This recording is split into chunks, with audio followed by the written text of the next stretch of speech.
कौन ब्रह्मा का पिता है, कौन विष्णु की मां, शंकर का दादा कौन है, हमको दे बता। ये जानने के लिए कृपया सुनिए। जगत गुरु तत्वदर्शी संत रामपाल जी महाराज के अमृत वचन सर्व पवित्र धर्मों के पवित्र शास्त्रों के आधार पर।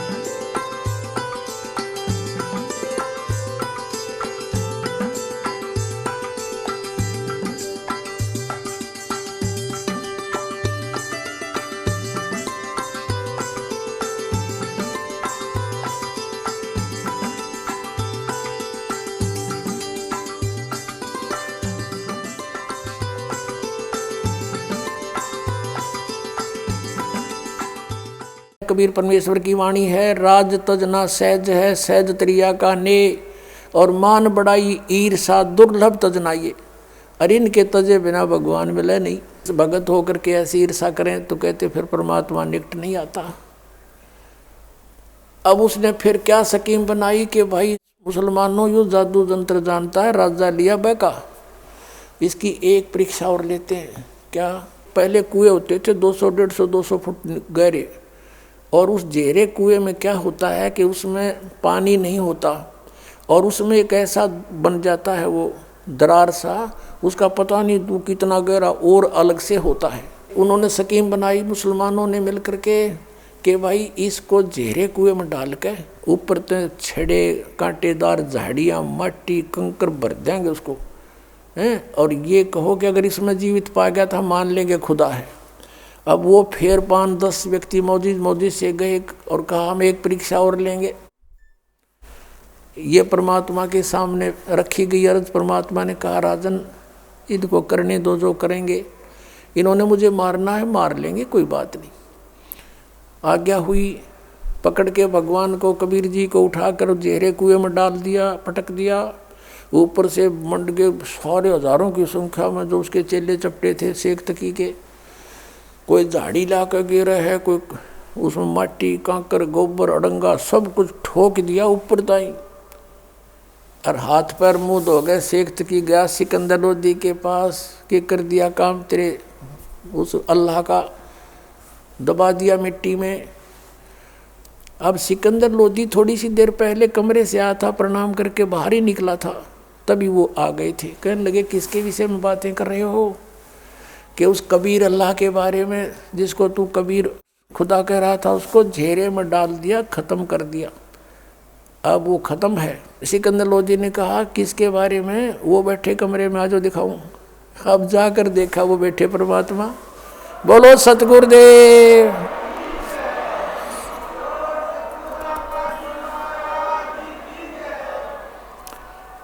अब पुण्यात्मा शेख तकी नीच व्यक्ति था, इतना देखकर चरणों में शीश रख देना चाहिए था उस नालायक ने कि भगवान के साथ खस रहा है, लेकिन वो उसकी वो प्रभुता ना छूटे थी। कुछ दिनों के बाद कुछ तुरंत ही उसने एक परीक्षा ली।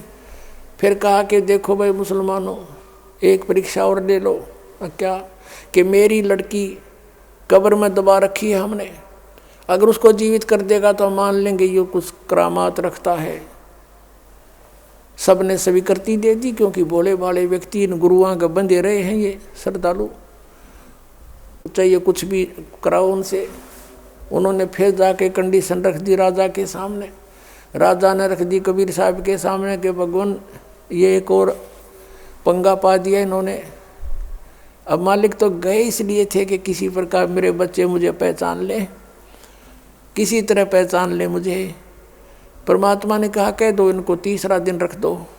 दिन निर्धारित कर दिया कि उस दिन इस समय उस लड़की को जीवित करेंगे, और आसपास मुनादी करवा दो राजा।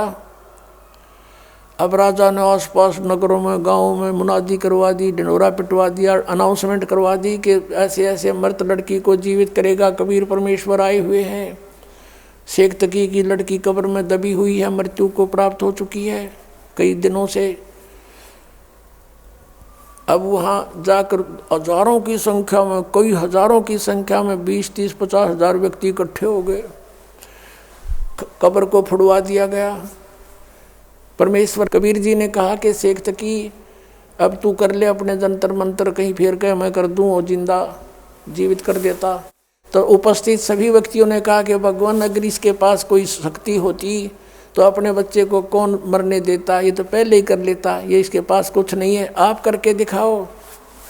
तो परमेश्वर ने कहा कि हे शेख तकी की बेटी जीवित हो जा। लड़की जीवित नहीं हुई। फिर कहा कि शेख तकी की बेटी जीवित हो जा। लड़की जीवित नहीं हुई। शेख तकी ने नाचना कूदना भंगड़ा पाना शुरू कर दिया। देखा चोर की चोरी पकड़ी गई, देखा मुर्दे कभी जीवित होते हैं, झूठा है कपटी है। अपनी बेटी के जीवित ना होने का गम नहीं, कबीर साहब के हारने की खुशी मना रहा वो मूड। परमात्मा ने तीसरी बार फिर कहा, फिर भी नहीं हुई। वो तो परमात्मा लीला कर रहे थे, यूँ नाच कूद ले मूर्ख थोड़ी देर।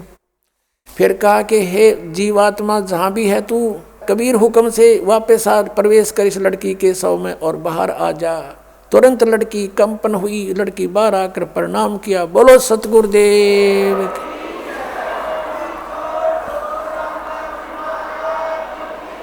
बंदी छोड़ कबीर परमेश्वर जी की जय हो। अब वो शेख तकी दुष्ट नहीं माना। परमात्मा ने कहा जा बेटी जा तेरे पिता के संग में। तो लड़की को चेतना दे दी दाता ने अपने पिछले संस्कारों की और कहा कि ए दुनिया वालों मेरी फरियाद सुनो। 1.5 घंटा प्रवचन 2 घंटा प्रवचन की उस बेटी ने खड़े होकर के बहुत ऊंची आवाज में सब तक सुनाई दे रही है। कहा कि मैंने भी धोखा खाया था, ये खुद अल्लाह आए हुए हैं। 2 जन्म पहले ये मुझे मिले थे, मैं राबिया रूप में थी।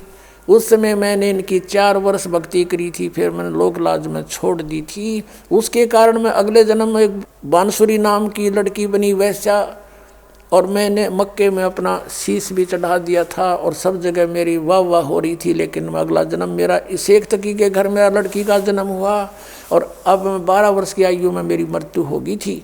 धर्मराज ने कहा था कि इसका भाग्य जीवन नहीं है, इसको डाल दो 84 लाख योनियों। अब परमेश्वर ने जा करके मुझे छुड़वाया वहाँ से। कबीर ये खुद गए और कहा छोड़ो इस आत्मा को, और वापस मुझे प्रवेश करके शरीर में ये खुद लेकर आए हैं। ये अल्लाह है, खुद कबीर है, परमात्मा है, और पहचान लो इनको। कहते हैं कई हजार व्यक्ति हिंदू और मुसलमान कबीर परमेश्वर के शिष्य बने। बोलो सतगुरुदेव।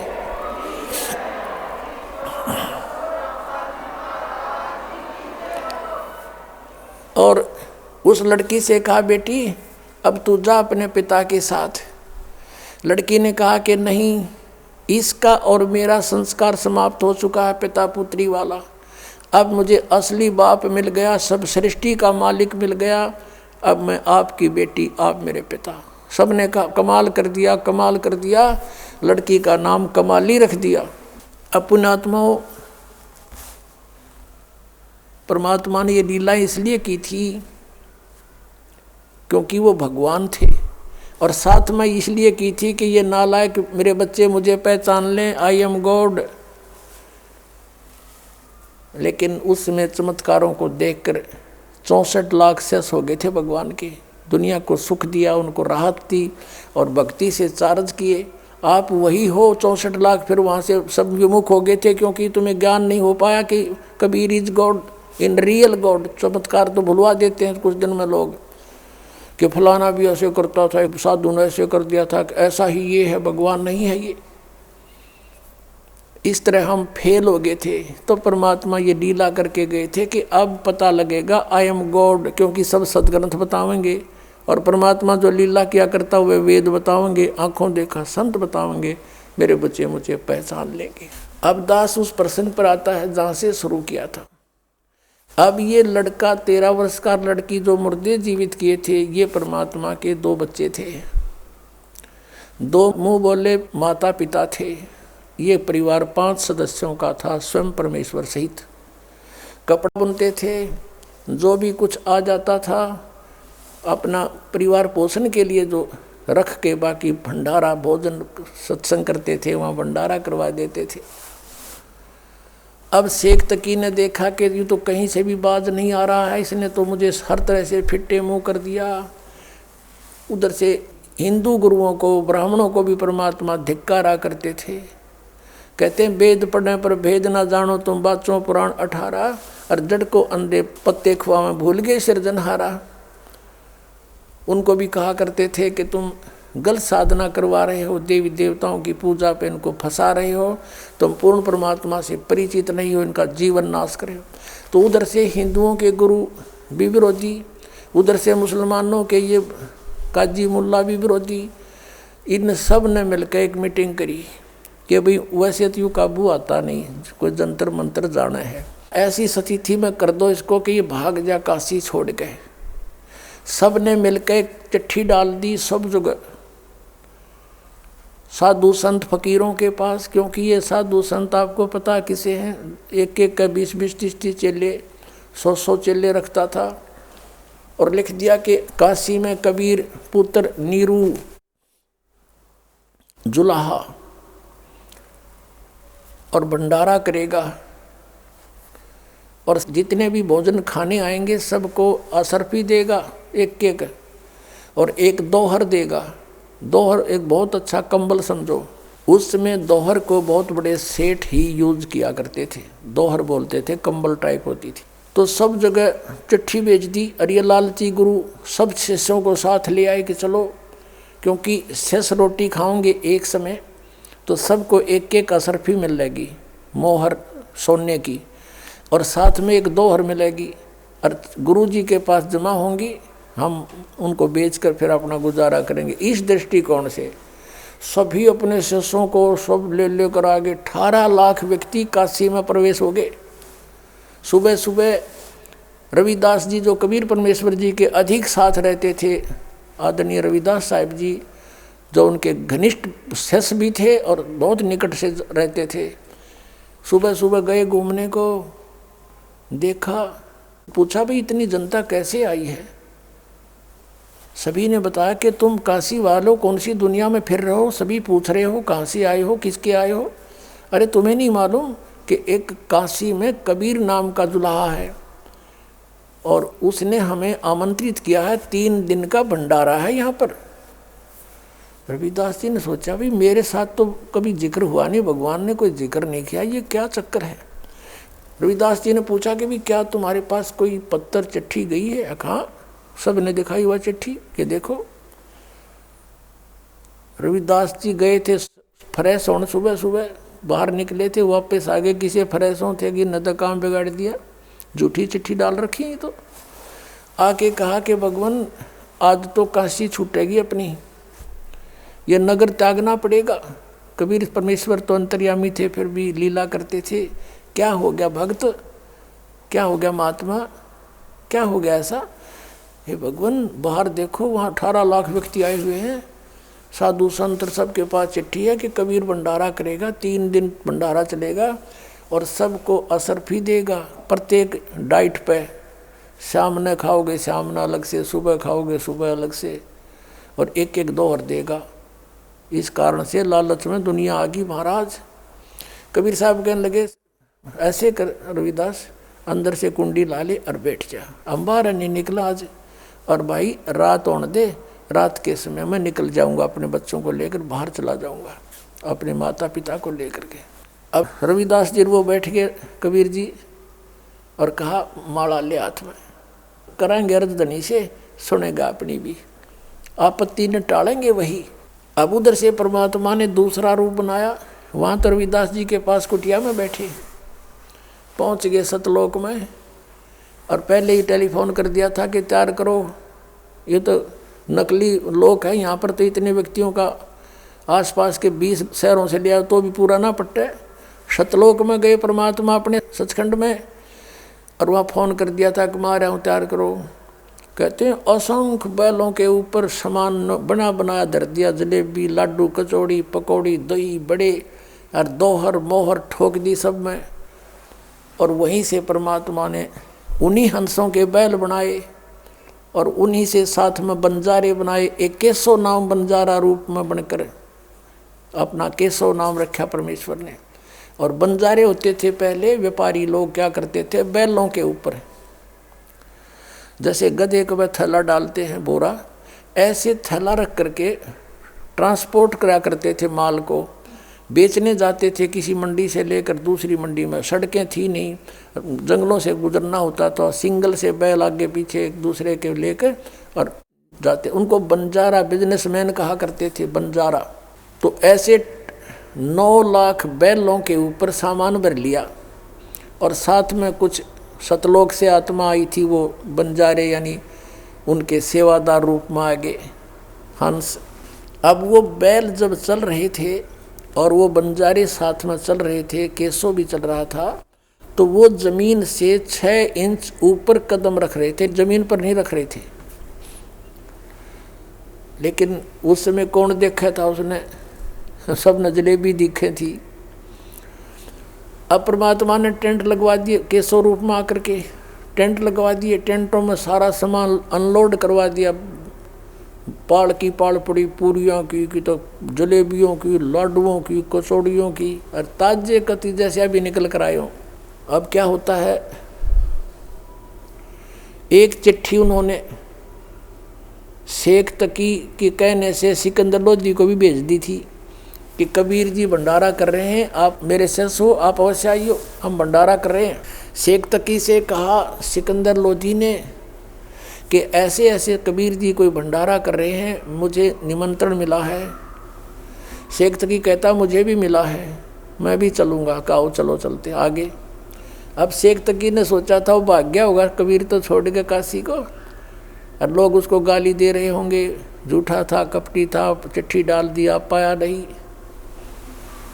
अब शेख तकी और सिकंदर लोधी ने आकर देखा, वो देखा भंडारा शुरू हो रहा है और खाम और जय जयकार करें, पर जय हो कबीर जी की, जय हो कबीर जी की। ऐसा भोजन कभी देखा ना सुना, और सब अपना गुणगान कर रहे हैं।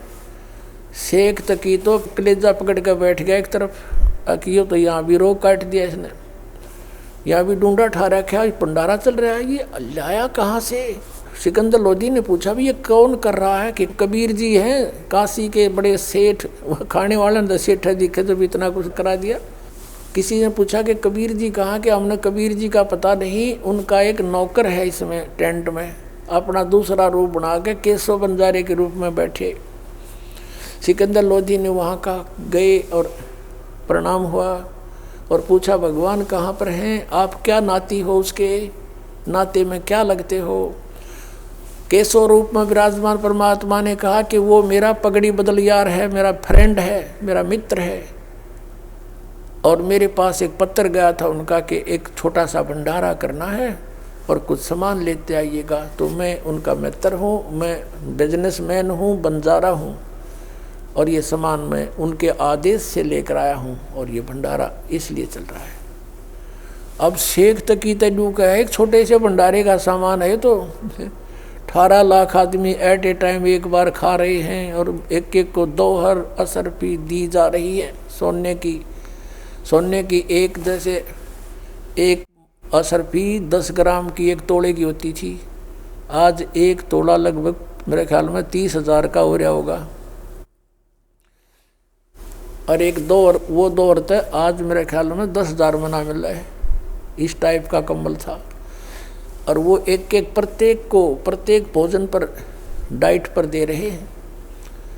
शेख तकी तो बैठ गया कोने में जाके एक तरफ, देखा नहीं गया उस पर। अब सिकंदर लोधी ने पूछा कि कहाँ है भगवान, मैं उनके दर्शन करना चाहता हूँ, वो क्यों नहीं आए यहाँ पर। केशव रूप में परमात्मा कहते हैं उनका दास जो बैठा है, उनको क्या आवश्यकता आने की, आ जाएंगे जब उनका दिल करेगा, वो तो शहंशाह है, मालिक है। अब सिकंदर लोधी पर रुका नहीं गया, घर का पता करके वहीं पहुंच गए कुटिया पे, और जाके दरवाज़ा खटखटाया। अब रविदास जी कहने लगे भगवान लगता है इन्होंने ढूंढ लिए आपा, और ये आगे दरवाज़ा खटखटा दिया। कबीर जी बोले बोला मत, दरवाज़ा मत खोलना, चले जाएंगे गाली गुली देकर। तब आवाज़ आई सिकंदर लोधी की कि हे परवरदिगार, दरवाज़ा खोलियो, आपका दास सिकंदर आया है दिल्ली से, आपके दर्शन करना चाहता है। तब परमात्मा ने अंदर से कहा कि राजन, मैं बाहर नहीं निकलूँगा, इन्होंने हद पार कर दी है, मुझ गरीब के साथ इन्होंने बहुत जुल्म कर दिया है। मेरे पास तो शाम का आटा मुश्किल से होता है, परिवार का कपड़ा बुनकर अपने परिवार की सुध रखता हूँ, और मेरे सामने इन्होंने ऐसी आफत पैदा कर दी है। भगवान, मैं रात को यहाँ से निकल जाऊँगा छोड़कर इस नगरी को। अब सिकंदर लोधी कहता है कि परवरदिगार, दास ने पहचान लिया है आपको, आप किसी और को बहका सकते हो, एक बार दरवाज़ा खोलो प्रभु, आपके दर्शन तो कर लूँ। आप देखिए वहाँ चल के भंडारा आपने रंग ला रखे हैं, सभी आपकी जय जयकार कर रहे हैं, आपके दर्शनों के लिए उतावले हो रहे हैं कि कौन है वो परमेश्वर, कौन है वो महान आत्मा जिसने इतना अच्छा भोजन प्रबंध कर रखा है। तब परमेश्वर ने कहा, रविदास खोल दे भाई। दरवाज़ा खोल दिया गया। सिकंदर लोधी ने मुकुट समेत दंडवत प्रणाम किया और कहा, परवरदिगार, मुझ दास के साथ एक बार चलो, हाथी पर बैठकर दर्शन दो पुण्यात्माओं को जो आपकी इंतज़ार कर रहे हैं, खाना खा रहे हैं, जय जयकार आपकी हो रही है पूरे शहर के अंदर। तब कबीर परमात्मा बाहर निकले, रविदास जी से कहा कि आप चलेंगे भक्त। जो ही कबीर परमेश्वर जी बाहर आए कुटिया से, आसमान से फूलों की वर्षा होने लगी। बोलो कबीर परमेश्वर जी की जय हो। सिकंदर लोधी ने क्या किया, हाथी साथ लेकर गया था। वहाँ पर हाथी के जो कैबिन होती थी ऊपर, उसको अंबारी बोलते थे, उसके चारों गेट खोल दिए, ऊपर को रख दिए उसके खिड़के छत पर। कबीर जी को बैठा लिया साथ में। रविदास जी चौर कर रहे थे कबीर परमेश्वर पर। जब बाहर निकले, सिकंदर लोधी ने कहा कि भक्त, हे महात्मा जी, आप तो रोज़ सेवा करते हो मालिक की, मुझे सेवा दे दो। चंवर ले लिया, परमात्मा को आगे बैठा लिया, रविदास जी भी साथ बैठा लिए और हाथी पर बैठकर सिकंदर लोधी उस मालिक पर चंवर करता हुआ उस भंडारे में प्रवेश कर जाते हैं। और कोई पूछता है कि कबीर कौन सा इनमें, कि जिस पे ये सिकंदर लोधी चंवर कर रहा है ये है वो कबीर जी। सारी जनता वाले नागरिक भी सब जानते ही थे, तो सब ने जय जयकार की। पूरे भंडारे में घूमकर फिर वहाँ से केशव रूप में परमात्मा जिस टेंट में बैठे थे वहाँ से एक सेवक भेजा कि प्रभु को कहो यहाँ आ जाए, दर्शन दे हमारे को। उसने जाकर करबद्ध होकर कहा कि भगवान, आपको आपका मित्र केशव टेंट में आपको याद कर रहा है।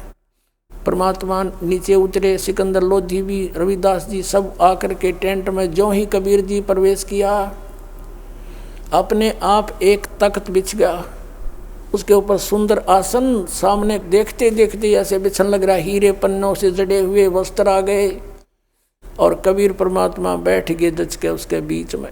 अब टेंट को उठा दिया ऊपर, चारों तरफ से खुला कर दिया जिसमें मालिक बैठे थे, और 24 घंटे तक परमात्मा ने सत्संग किया, आपस में गोष्ठी की। उन कराता था परमात्मा के साथ जुल्म के यू भाग जाएगा। अब परमात्मा ने चाहा थे कि भाई इकट्ठे हो जा, मैं कुछ ज्ञान सुना दूँ, ये मुझे पहचान ले मेरे बच्चे। वो वही हुआ जो मालिक ने चाहा था। केशव प्रसन्न करता है कि हे परमात्मा, आप इतने सुंदर देश को छोड़कर यहाँ क्यों आ गए इस गंदे लोक में? आप इनका हित चाहते हो, ये आपके पत्थर मार रहे हैं, आपकी बेइज्जती कर रहे हैं, आपको मारना चाहते। तब परमेश्वर ने कहा कि केशव, तुम मेरे दुख को नहीं जानता, ये सभी मेरे बच्चे हैं। काल ने इनको दो बना दिया, हिंदू और मुसलमान, ताकि ये लड़ते मरते रहे, और जिसके बच्चे दुखी हो वो पिता सुखी नहीं हो सकता। मैं इसलिए आया हूँ कि ये किसी तरह मुझे पहचान लें, ये मुझे जान लें और उस सुख को महसूस करें। जहाँ से ये भंडारा आया है वहाँ सदा भरे भरे भंडार रहते हैं, हरे भरे फूल रहते हैं। ये भंडार सदा वहाँ पर चलते हैं, बगैर काम किए वहाँ मिलते हैं। उसको छोड़कर यहाँ आगे इस काल के साथ में ये प्रसन्न करता है। केशव के रूप में उतर देते हैं कबीर परमात्मा खड़े होकर के। लाखों की संख्या में परमात्मा के शेष हो गए वहां पर सुनकर मालिक की महिमा को। बोलो कबीर परमेश्वर जी की जय हो। अब 3 दिन का भंडारा संपूर्ण करके सारा सामान इकट्ठा करके टेंट वेंट लाद के बैलों पर और कहा कि चलो भाई तुम मैं आ रहा हूँ। केशव रूप में परमात्मा ने कहा उन अपने मित्रों से कि वो लाए थे जो सतलोक आए थे हंस और साथ में बंजारे भी, वो बैल भी उन आत्माओं के बनाए थे। फिर मालिक ने उसे बना दिए बच्चे वो आगे जाके। तो कहा कि तुम चलो मैं आ रहा हूँ थोड़ी देर आगे चलो। अब 9 लाख बैल और साथ में कई हजारों की संख्या में सेवादार जा रहे थे। अब क्या देखा कि उसमें दरिया के अंदर से गंगा को पार करना था और गंगा चाला फुल स्विम पे। जब वो प्रवेश करने लगे गंगा बिल्कुल घुटने पानी रह गया गंगा के अंदर और पूरा काफिला निकल गया। और खड़े खड़े देख रहे सभी कि एकदम गंगा उतरेगी, नीचा हो गया। जाते ही फिर वो फुल स्विम पर आ गई। उधर से पानी के लिए जैसे भोजन के लिए तो ले आए थे, अब जल भी चाहिए उन्हें। ऊपर से जैसे ट्यूबवेल चलता है आसमान से, ऐसे वो अपने आप पानी की धारा बह रही है और उसमें पात्र भर भर कर रख रहे हैं। ड्राम के ड्राम वो फुल हो जाते हैं, फिर रुक जाता है, खाली होते, फिर अपने आप सतलोक से वो आता है अमृत और वो जल सबको पिलाया जा रहा है। अब सब चले गए, शेख तक ही खड़ा, 10-20 व्यक्ति और खड़े, खाने वाले खाकर चले गए और परम पूज्य कबीर परमेश्वर खड़े और उनका दूसरा रूप केशव खड़ा बंजारे रूप में। तब सिकंदर लोधी ने कहा कि केशव आपके बैल बहुत दूर जा चुके होंगे, आप जाओ, लेट हो जाओगे। तो सभी ने देखा कि बैल चले गए। देखा तो वहाँ कोई बैल नहीं है गंगा के परले पार में। बोलो बंदी छोड़ कबीर परमेश्वर जी की।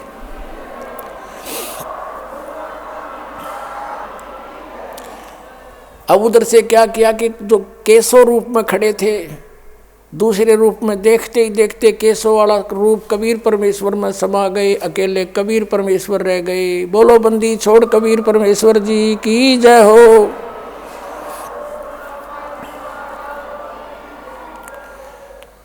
अब देखो पुण्यात्माओं, शेख तकी सब कुछ देखकर भी वो दुष्ट नहीं माना और कहता है सिकंदर लोधी से कि राजन आओ, आप राजा हो, हमारे इसे भंडारे हम 100 कर दें। ये तो एक महोत्सव सा किया इसने। अपनात्मा परमात्मा ने कहा, कहते हैं कोई कहे भंडारा की ना, कोई कहे महोत्सव और बड़े बड़ाई करा करें भाई गाड़ी काटे उत्साह। अब जैसे भंडारा तो होता खुशी में, कोई लड़का हो जा है, कोई और खुशी हो जाए, जब खुले दिल तो करते हैं, पैसा लगाते हैं। और महोत्सव कहते हैं मजबूरी में किया जाता है। जैसे किसी ने को ब्राह्मण अनुष्ठान करना बता देता था, तेरे फादर का जो है ना यज्ञ करो, वो करो, इसका जग नहीं तो इसकी मुक्ति ना हो, तो उसमें करें जरूर से, फिर नो इच्छा नहीं होती, उसको महोत्सव कहते हैं। यानी उसमें खुल के पैसा नहीं लगाया जाता। शेख तकी कहते इसने तो महोत्सव सा किया है, हमारे 100 भंडारे कर दे हम ऐसे। कोई कहे भंडारा की ना, दुनिया तो कहे भाई ठाठ कर दिए, ऐसा भंडारा कभी देखा नहीं। ऐसा हर समय पर जितनी बार भोजन खाया सरफी और मोहर, और फिर यो कहे क्या किया इसने, और ऐसा भोजन कभी देखा ना सुना, ऐसा स्वादिष्ट खीर खांड सब कुछ मिला। कहते कोई कहे भंडारा की ना, कोई कहे महोत्सव, बड़े बड़ाई करा करें गाड़ी का डे उत्साह। महान आत्मा दूसरे की बड़ाई कर सकते हैं, नीच तो उसमें दोष ही निकालता है। तो यह स्थिति थी शेख तकी की। उसके बाद शेख तकी गूंगा हो गया, बहरा हो गया, भुगत का मेरा पर मालिक नहीं माना।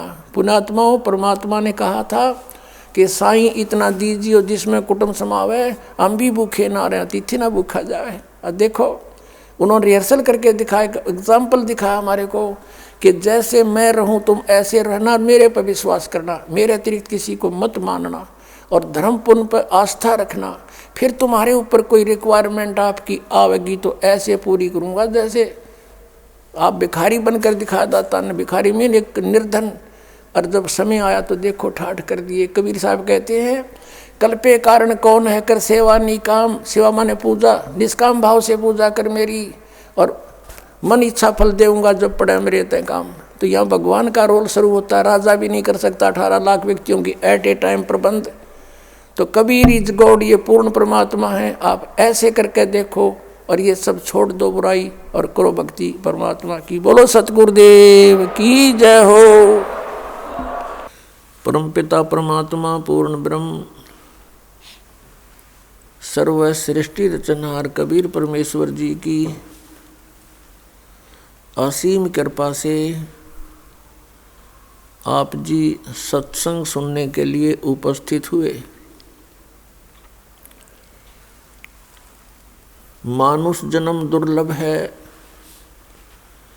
मिले न बारंबार, तरवर से पत्ता टूट गिरे, बहोर नहीं लगता डार।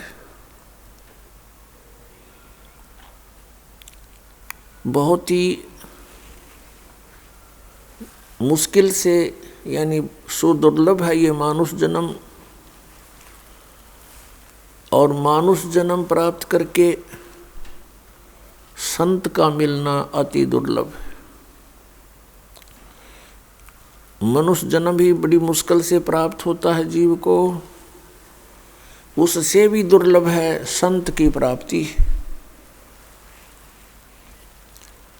पुण्यात्माओं, आपकी किस्मत का कोई एस्टिमेट नहीं लगाया जा सकता। आप कितने पुण्यकर्मी प्राणी हो, सभी बहन भाई बेटे बुजुर्ग, क्योंकि आपको मानव शरीर मिला, ऐसे समय में मिला जिसमें इसकी अब आवश्यकता पूरी होएगी। मनुष्य जीवन तो पहले भी प्राप्त हुए, असंख्य जन्म हमने व्यर्थ कर दिए, ज्ञान हुआ नहीं। इस परिवार पोषण में, संपत्ति के जोड़न में, बैंक बैलेंस बनाने में इस अनमोल मनुष्य जीवन का नाश कर जाते थे। और इस मनुष्य जीवन का सदुपयोग न होने से हम फिर कितना कष्ट उठाते थे। 84 लाख योनियों के अंदर हम कष्ट उठाते थे, पशु बनते थे, पक्षी बनते थे, फिर प्रेत आत्मा का जीवन भी हम जीते थे। कुछ पुण्य बनते थे, उसको स्वर्ग में नष्ट कर आते थे। अब जो समय आपको उपलब्ध हुआ है, ये वो गोल्डन टाइम है, ये सुनहरी अवसर है आपका। ये वो पिछली पीढ़ी है जिसमें जीव का कल्याण संभव है, और उस समय में आपको मानव शरीर प्राप्त हुआ है। लख बर सूरा जूझ ही, लख बर सावत दे, और लख बर यति जहान में, तब सतगुरु शरणा ले। लाखों वर्ष आप जन्म जन्मांतरिक में कभी ना कभी बहुत पुण्य आत्मा रहे हो। लख बर सूरा जूझ ही, जैसे सूरवीर होते हैं, वो अन्याय सहन नहीं करते, वो किसी के साथ अन्याय भी नहीं करते, और अन्याय के विरुद्ध संघर्ष करते हुए उनके प्राण भी चले जाएं, उनको कोई समस्या नहीं होती। वो इतनी अच्छी आत्मा होते हैं। और लख बर सावत दे, जैसे किसी व्यक्ति के हाथ घुटनों से नीचे तक लंबे हों, वो बहुत पुण्यकर्मी प्राणी होता है। उसके पिछले संस्कार बहुत अच्छे होते हैं, लेकिन उस सूरवीर को और उस लखवर सावत दे, उसको सावत शरीर बोलते हैं। कोई संत नहीं मिला इनको, तो उनका जीवन भी व्यर्थ हुआ। और लखबर यति जहान में, जैसे एक समय सुखदेव ऋषि के पास राजा जनक ने परीक्षार्थ एक औरत भेज दी, स्त्री भेज दी कि इसकी परीक्षा ले, ये कितना यति है। अब वो लड़की उसके पास पहुंची तो ऋषि जी बैठ गए चारपाई पर। लड़की उस चारपाई पर बैठ गई, वो और थोड़ा ऊपर को हो गए, लड़की को टच ना होने देने के कारण और ऊपर को हो गई। वो निकट आई, उठ के खड़ा हो गया और कहा, बेटी आप यहाँ से जाइए और ये अच्छा कर्म नहीं तेरा। कहने का भाव ये है कि फिर राजा जनक को भी परमात्मा मिले थे, लेकिन उस समय वो ऐसे रंग में रंग चुके थे, कई हजारों की संख्या में औरतें थी उसकी, लेकिन परमात्मा को नहीं माना था। लेकिन सतगुरु के ज्ञान से उसको कुछ आभास अच्छा हो गया था।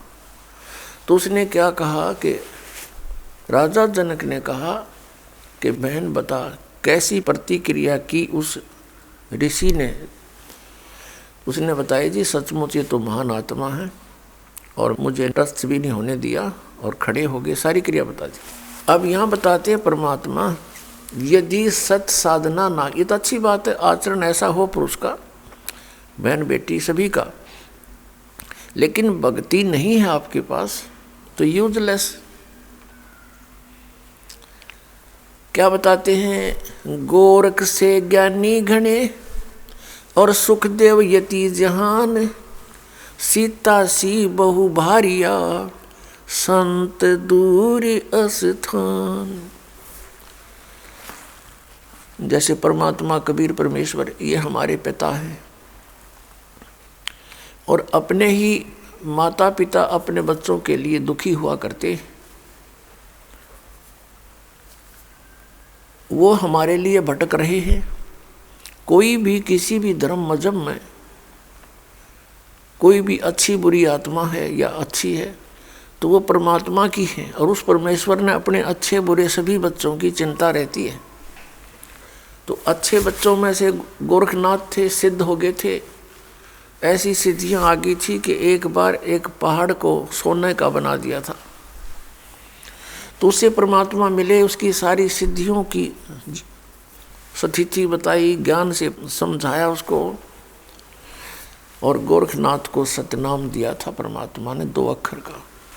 अब हमारे अंदर एक और ढीठपना है, कृतघ्नता है, परमात्मा से प्राप्त ज्ञान से ज्ञानी बन गया और पूर्व जन्मों की उसके पास भक्ति संग्रह गणा था। काल ने तो बर्बाद करवाने से मतलब है। उस ज्ञान के आधार से, परमात्मा प्राप्त ज्ञान के आधार से उसने घने राजाओं को भी अपना शिष्य बना लिया और 1 नंबर का विद्वान प्रसिद्ध हो गया।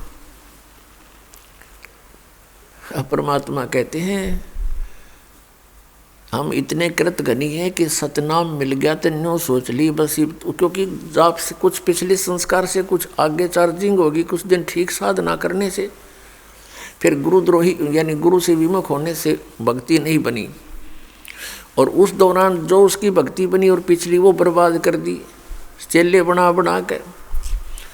तो परमात्मा कहते हैं गोरख से ज्ञानी गणे और सुखदेव जति जिहान, सीता सी बहु बारिया पर संत दूर स्थान। जैसे सीता जी थे, सीता जी वाइफ ऑफ रामचंद्र, अब वो राजा उसको रावण उठाकर ले गया था। रावण ने हर संभव कोशिश की उसके साथ दुर्व्यवहार करने की, दुराचार करने की, पर वो सफल नहीं होने दिया। ईश्वरीय शक्ति भी साथ रही और उस माई का विश्वास भी दृढ़ था और नीयत साफ थी। और फिर जब रावण को मारकर सीता जी को वापस लाने लगे तो श्री रामचंद्र जी ने इतनी भयंकर परीक्षा ली थी कहा था कि यदि मैं तुझे अग्नि में बैठाऊंगा, यदि तू मर गई तो कलंकित है, और नहीं जली अग्नि में तो निष्कलंक है। ऐसा ही किया गया, वो नहीं जली। तो दृढ़ विश्वास हुआ श्री रामचंद्र जी को और अन्य सभी को कि निष्कलंक थी। बहुत नेक पत्नी थी। अब परमात्मा कहते हैं सत साधना ना करने से वो सीता भी फिर 84 लाख योनियों में जाएगी। और सीता जैसी बहनें बहुत हैं, अकेली सीता ही नहीं थी ऐसी। तो क्या बताते हैं, गोरख से ज्ञानी गणे और सुखदेव यति जहान। सुखदेव जैसे यति बहुत पुरुष हैं पृथ्वी पर, ऐसी बात नहीं है। और सीता सी बहु भारिया, सीता जैसी पत्नी बहुत है ऐसी, अपने धर्म कर्म पर रुकने वाली। पर संत दूर स्थान, संत के घर बहुत दूर हैं, संत का मिलना बहुत मुश्किल है, और सत साधना मिलनी बहुत दूर की बातें हैं। तो आज आपके लिए वो संभव हो गया है। तो आप कितने पुण्यकर्मी प्राणी हैं। लख बर सूरा जूझ ही, लख बर सावत दे, और लख बर यति ध्यान में तब सतगुरु शरणा ले। लाख बार संसार में यति रहा हो सुखदेव जैसा, और महिमा का पात्र भी बन गया हो, और लख बर सावत दे, लाख बार तेरा ऐसा भी शरीर रहा हो घुटनों से नीचे तक हाथ हों तेरे, और उसकी सब जनता प्रशंसा करती है, बड़े महान है, पिछले जन्म के पुण्यकर्मी प्राणी है, उसकी प्रशंसा होती रहती है। और फिर कहते हैं लख बर यति जहान में तब सतगुरु शरणा ले। लख बर सूरा जूझ ही, बड़े सूरवीर भी आप रहे हो, तब जा करके आज आपको सतगुरु की शरण मिली है। इतनी पुण्यात्मा हो आप पिछले जन्मों की। और अब हम क्या कर रहे थे, अब अपने कर्मों को फोड़ रहे थे ईंटों और पत्थरों से, क्योंकि काल ने कैसी व्यवस्था करवा दी, कैसे सीने में चलवा दिए। पहले कभी थोड़ी बहुत कोई बकवाद होती थी तो लुकमा छुपमा हुआ करती थी, कि तो शहर शोरों में गाँव में ऐसी आग नहीं थी वो, जो आज सरेआम ये फिल्में बनाई जाती हैं बेहुदी। इससे क्या सीखा हमने, कोरी बकवाद सीखी और समाज की गिरावट हो गई, विचारों में मलिनता भर गई। तो इस समय में जब हमारा विनाश निकट था, किस चीज का विनाश, हमारे हर तरह से चरित्र का विनाश, हमारे अंदर जो शुभ संस्कार थे उनका विनाश, और फिर अब यदि परमात्मा ना मिलते तो हमारे जीव का विनाश, 84 लाख योनियों में जाना था। अब एकदम अब रिवर्स काम हो जाएगा। पहले तो हम ऐसे जा रहे थे, अब हम ऐसे चल पड़े, और अन्य जो प्राणी शरण में नहीं आते वो ऐसे ही जा रहे हैं। तो हमारा और उनका प्रतिदिन डबल डिफरेंस होता जा रहा है। तो पुण्यात्मा,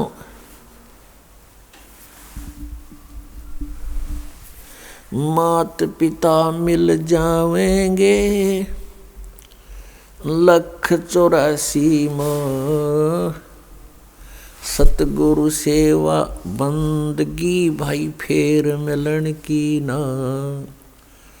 मात पिता तो अन्य प्राणियों की योनियों में भी हमें प्राप्त होंगे।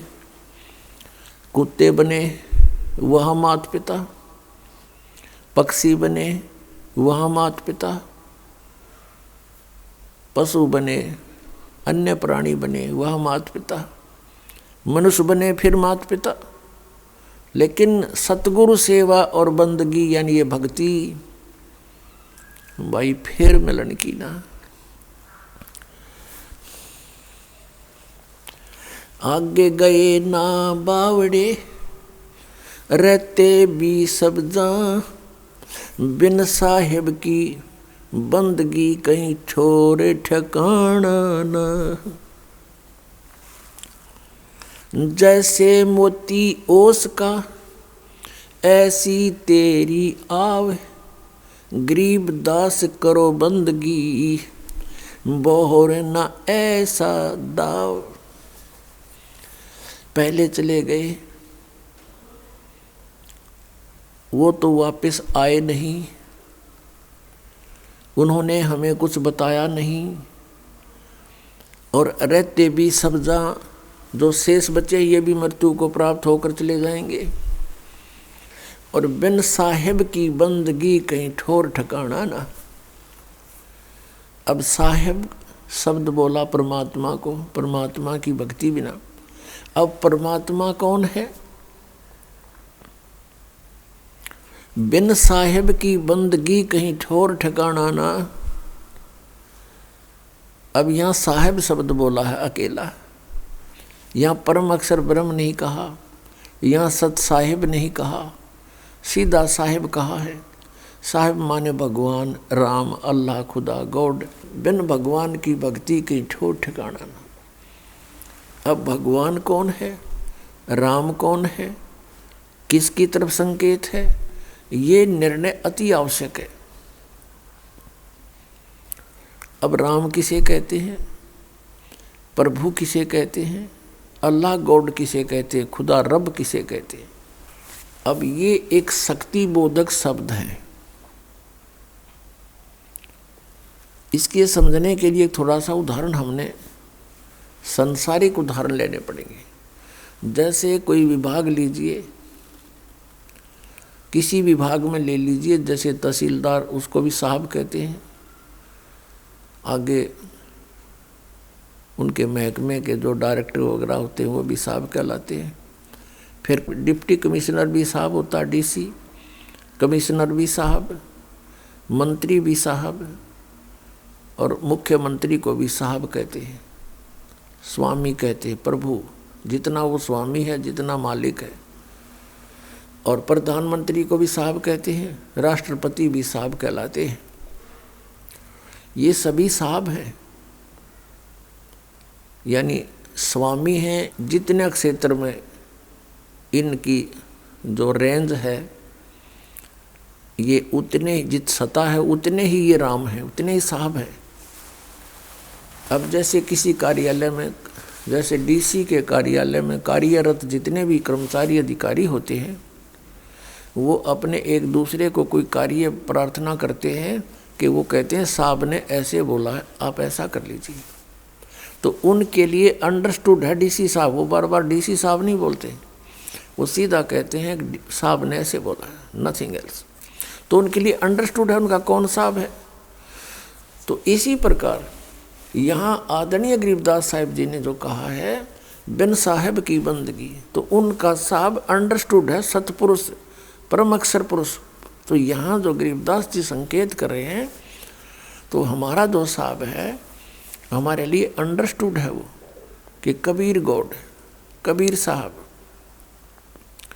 उसको सत्य पुरुष भी कहते हैं, उसे अकाल मूर्त भी कहते हैं, उसे शब्द स्वरूपी राम भी कहते हैं। और वो सर्वशक्तिमान, वेदों और गीता में उसे परम अक्षर पुरुष, परम अक्षर ब्रह्म कहा है, सनातन ब्रह्म कहा है, आदि परमात्मा। तो यहाँ बताया है कि बिन साहिब की बंदगी कहीं ठोर ठिकाना ना। फिर क्या बताते हैं, जैसे मोती ओस का ऐसी तेरी आव, गरीब दास करो बंदगी बोहर न ऐसा दाव। सुबह आप देखते हो ओस गिरी होती है कहीं पत्तों पर या किसी वृक्ष के कांटों पर, और वो चमकती है सूर्य की रोशनी में जैसे मोती चमका करते हैं, और 1 घंटे के बाद उसका नामो निशान नहीं होता, वो समाप्त हो जाती है। तो परमात्मा कहते हैं तुम्हारी आयु इतनी है, ऐसी चमक दमक है ये नकली सी। जैसे मोती ओस का ऐसी तेरी आव, गरीब दास करो बंदगी, बोहर न ऐसा दाव। अब ये दाव है, ये आपका मौका लगा है, ये बार बार नहीं लगता। अब जैसे आप जी आज मनुष्य शरीर प्राप्त है आपको, और वैसे तो यहाँ सुख नहीं है, लेकिन हमने इस झूठे सुख को सुख मान रखे। परमात्मा कहते हैं झूठे सुख को सुख कहे ये मान रहा मनमोद, खुशी मना रहा है ये मूर्ख मन। 1 सेकंड में ना जाने के बिजली गिर जाए यहाँ पर, कहाँ गई वो खुशी? जिस कोठी और बंगले को तू अपनी मान का फूला नहीं समावे था, 1 सेकंड में मृत्यु। 6 महीने 1 साल के बाद फिर कुत्ता बनकर उस गली में वहीं सैर सपट्टा, टूक भी ना मिला, उस कोठी में कोई झांखड़ भी ना दे आपको। तो पुण्यात्मा ये बातें कैन सोंद की नहीं, ये कृपाड़न की हैं। इनके ऊपर गहनता से चिंतन करना पड़ेगा और आपने फूंक फूंक के कदम रखना पड़ेगा इस भक्ति मार्ग में, और बहुत सावधानी बरतनी पड़ेगी, मर्यादा में रहना पड़ेगा। जैसे बच्चा खेलते समय फाउल होने का बहुत ध्यान रखता है और वही सफल होते हैं, और खड़ा होते ही फाउल हो जाए वो कहेगा प्लेयर है, फिर वो तो मूर्ख आदमी है।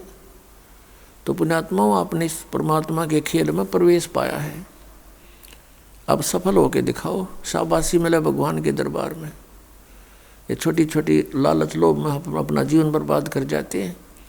किसी से तम्बाकू नहीं छूटता, किसी के शराब की बीमारी ला दी, कोई कुछ और खाता है, कोई और बकवादें करता है। तो इन पर विजय पाना है, इनको हमने पराजित करना है मालिक की आड़ लेके। वैसे नहीं हो सकता, परमात्मा की शरण में रह करके हम इन पर विजय पा सकते हैं। निर्जीव के बस का नहीं है इनके ऊपर विजय पा लेना। आज हमें मनुष्य जीवन प्राप्त है, इसमें आप सुख भी महसूस कर रहे हो, और परमात्मा कहते हैं कल मृत्यु हो जाती है 1 सेकंड में। अब परसों बता रहे थे यहीं पर एक पूरा परिवार गाड़ी में आ रहा था, अपनी कार गाड़ी में, और कोई तूड़े का भरा हुआ ट्रैक्टर जा रहा था या ट्रक था, उसके साथ दुर्घटना होगी। बराबर से उस गाड़ी की छत भी पाड़ लेगी, उसकी ट्रक की कोई बाहर निकली हुई थी एंगल से, और 5-6 बच्चों के उनके माता पिता की गर्दन काट के अलग डाल गया 1 सेकंड के अंदर। बताओ उनकी क्या क्या आशाएं थी, क्या क्या उन्होंने सोच रखा था, वहाँ से करेंगे ये करेंगे, और उसमें भी पता नहीं क्या बतला रहे होंगे 1 सेकंड में। और यहाँ हम आंख मीच कर बैठे गोगू बन के, और यही कोठी बंगले बनाने में अपना जीवन व्यर्थ करने लग रहे हैं, क्योंकि हमें ज्ञान नहीं था। सबसे बड़ा हानि हमारे को हो रहा था कि हमें ज्ञान नहीं था, और ये ज्ञान भगवान दे दिया, और फिर भी हम इस पर तो ना नहीं सफल होंगे, तो हमारे जैसा नालायक नहीं इस पृथ्वी पर। अब सोचने का विषय है, विचारणीय विषय है कि आप जिन कोठियों को, संपत्ति को, संतान को अपना मानते हो, ये आपका नहीं है।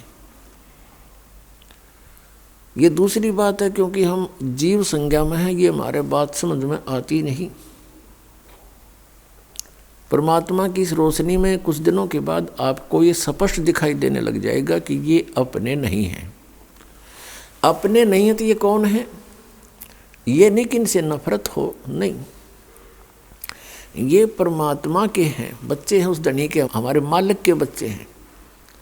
और मालिक के बच्चों से हमारा कैसा ट्रीटमेंट होता है, कैसा हम उसको ट्रीट करते हैं, कैसा व्यवहार करते हैं, उस मालिक के डर से हम उनको बहुत प्यार देने की चेष्टा करते हैं कि कहीं वो मालिक दुखी ना हो जाओ, उसके बच्चों को हम तंग कर दें। जैसे आप किसी भी नाते से जुड़े हैं, पति पत्नी, जेठ जेठानी, सास ससुर, ननंद, किसी भी नाते से आप जुड़े हो, तो ये ध्यान रखें कि ये आपके नहीं हैं, और ये नाते हमने यहाँ अपने एक समाज में जीने के लिए बनाने पड़े हैं। नींद के बिना तो गदर माच जा।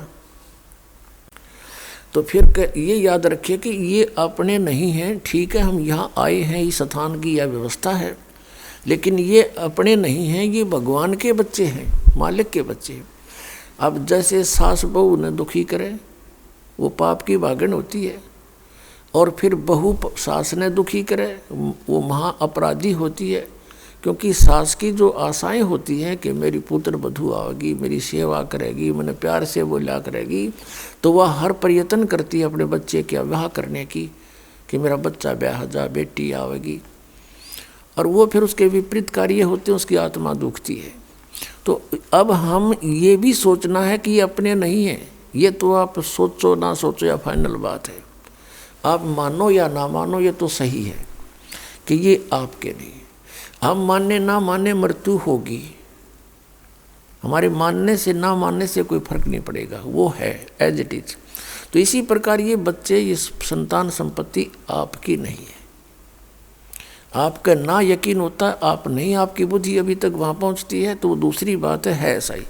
लेकिन ये नहीं कि इनसे बिना नाता तोड़ लें, विपरीत हो जाए, नहीं, इससे भी मालिक अक्षुब्ध होगा। ये उसके बच्चे हैं, इनके साथ बहुत अच्छा व्यवहार करना है, उस परम पिता के, उस मालिक, अपने धनी के बच्चे मानकर। अब जैसे दास ने देखा कि एक कोई फैक्ट्री का मालिक था, उसकी एक पुत्री थी, 8-9 वर्ष की होगी, उसके लिए एक नौकरानी रखी हुई थी उसने, और उनकी कोठी से स्कूल विद्यालय उस लड़की का घनी दूर नहीं था, 1000-2000 फुट था बस। मतलब यहाँ से सड़क हो, इसे थोड़ा दूर लगा लो। तो उसके लिए कोई ऐसा व्हीकल भी नहीं लगाया उसने, वो पैदल चली जाती थी। वो नौकरानी गर्मियों के दिनों में उस मालिक की बेटी पर छाता रखती थी छोटा सा, और स्वयं धूप में चलती थी। उसको सुबह तो इतनी गर्मी नहीं होती थी, आते समय से वो ऐसे छाता करके लाती थी उसके ऊपर। और जो उस मालिक ने उसको पैसे देती थी, दिया जाता था महीने का खर्च, तो उसके भोजन का, पानी का, उसके कपड़ों का, जूतों का, पॉलिश का, वो सारा वो उन पैसों से ही वो उस बच्चे पर लगाती थी। और जिस दिन उसको नौकरी से निकाल दिया, उसने झांका नहीं उस मालिक की कोठी की ओर, न उस बेटी की ओर, क्योंकि उसकी थी नहीं, उसका उसमें कोई मोह नहीं। उसको पता था कि मेरी नहीं है, लेकिन ये भी पता था ये मालिक की है, इसकी सेवा में कमी नहीं रहनी चाहिए। तो ऐसी पुण्यात्माओं, आपने अपने आप को ढालना पड़ेगा।